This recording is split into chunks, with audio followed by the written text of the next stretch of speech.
Hello everybody and welcome to Cardnado with Chris. Today we're going to go over my process of kind of the once over I give to cards before I send them off to PSA and if they'll be worth sending to PSA.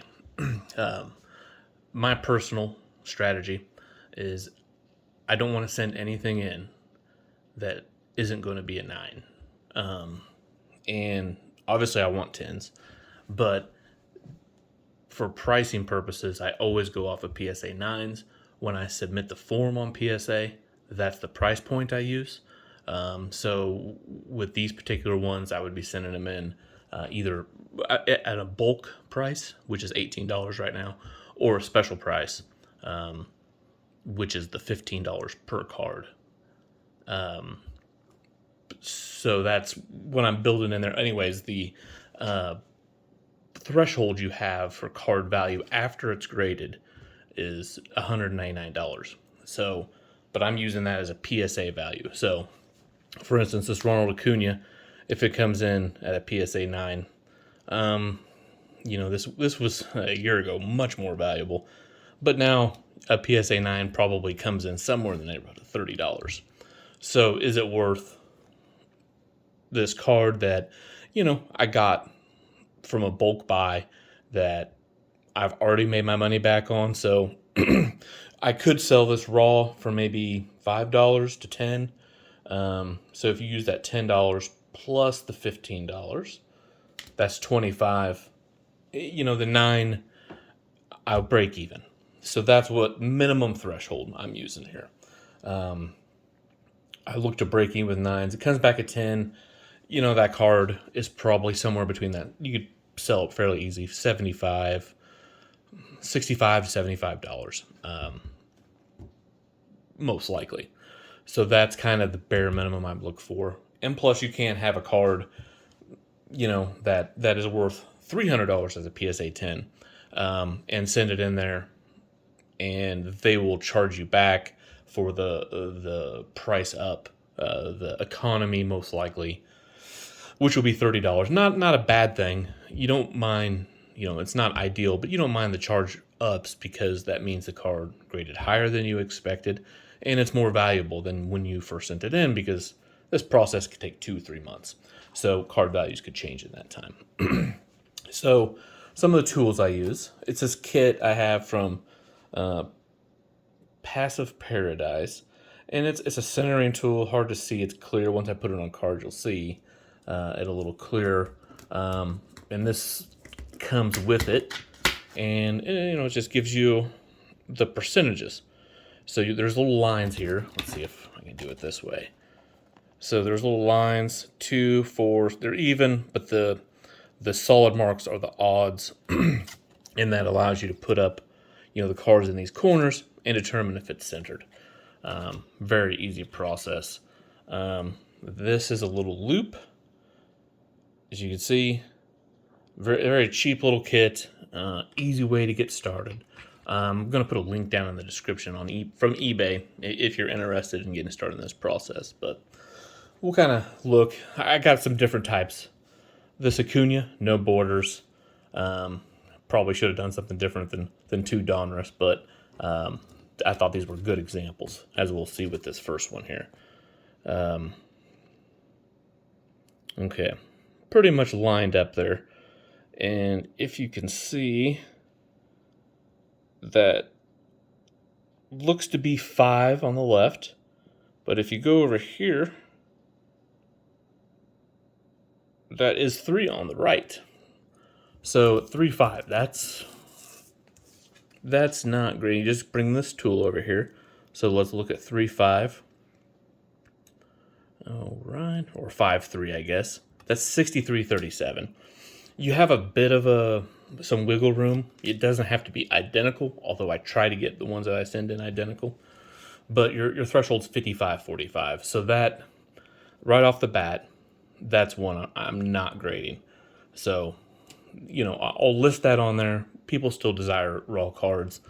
Prospect, it's the pink fireworks, a little, more short printed than the base Donruss. All right, what we have here is Kadarius Toney, recent trade to the Chiefs. It's the hollow. I think I showcased this on one of my mail videos. All right.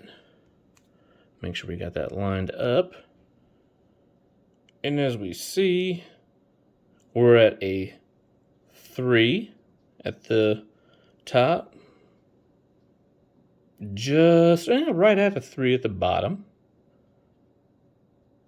On the side here, we look like we are a 5. And then over, make sure I got that right. Over here we have probably a 4 on the right. So it's 4, 5. Top to bottom match perfectly. 4, 5 side to side. Bring this thing over here. All right, 5, 4. And see, that's right on the border, 56, 44. This is one where I probably, because I don't know that value there, we don't know how he's going to do. I bought this card initially just to put it right back on eBay and flip it. I think I got it for like $3, so I'm probably going to list it for $10, $15. See if his hype in Kansas City will flip that card. But probably not going to send that one in there. These with no borders are very difficult. And some years are easier than others. But if you look at the bottom there, all right, we're sitting right at 3. And then the Topps logo at the top. Do you see that? And that looks like the T, or the cross in the T, is right at 3. All right. And if we go over here to the, messed it up, to the Atlanta, looks like it is less than 2. And the furthest point of this graphic here looks like it's right at 3. So I don't know that this one is centered up very well either. I really think this one, and if we look at it, this is why this one hasn't went in before either.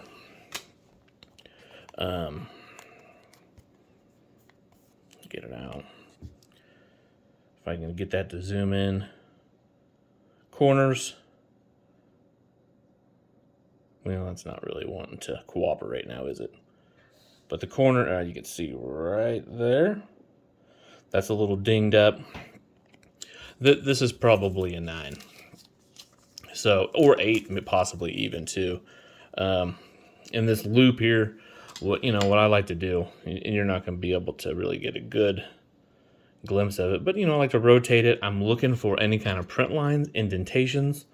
If you're dealing with modern, ultra modern cards, you're not going to have as many printing issues, like ink missing, like you do with the older ones.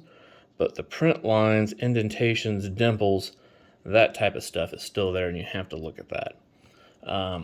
I don't, a lot of times, if it's centered up with PSA, I don't worry too much about the back, unless it's completely trashed. And, and you could tell, like this one, from there to there, I eyeball it. I don't really measure it up. If I think it looks off, I might measure it to see if what I'm seeing, is accurate. If I think it's bad, but if I think it looks good, PSA doesn't penalize you as much as some of the other ones with the back of the measuring. But I just want to have a quick video, and obviously these 3 no-goes. We'll do more of this. I'm going to have a video on Thursday on another order that I'm sending in there.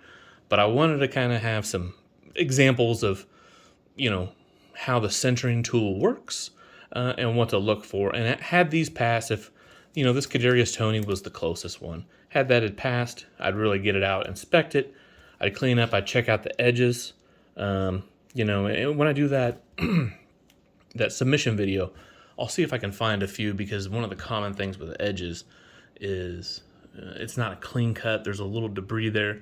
And there's times if it's not bad, you can, I don't want to say manipulate it, but you can clean it up a little bit. Just like you're cleaning off the surface, you're not altering the card. You're just cleaning it up. If you're very careful with it, you're not altering the card. So if you have any questions, feel free to leave a comment. Like I said, the link to this little tool package that's in the description. I also have a magnifying glass and, a ring light that I'm able to kind of put over the top to provide a little bit more, a better source of light. Natural light to me is my favorite, but sometimes you don't always get that, or maybe you have to do this process in the evening. But anyway, everybody, make sure to like and subscribe. Like I said, Thursday we're going to have one where I'm going to submit probably 12 to 15 cards, depending on how many come back after my initial analysis. And we'll do a little bit more of this. We'll break out these tools again. I'll see if I can figure out how to get this to line up a little better. That is going to be tricky.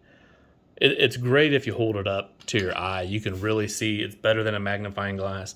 A magnifying glass gives you a much larger area that you can, check out. But this loop really points out some of those irregularities.